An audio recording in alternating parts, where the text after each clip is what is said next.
Napag-usapan po natin ang mga biktima ng sinasabing war on drugs, pero hindi po natin napag-usapan ang mga biktima ng mga durugista.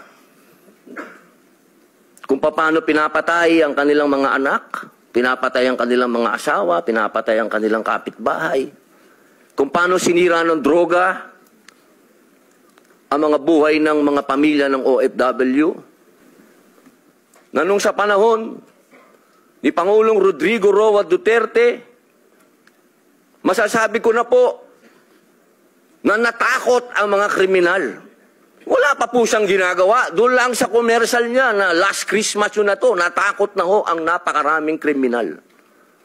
Natakot na ho ang napakaraming durugista, napakaraming pusher ang nag-surrender. Wala pong nangyayari.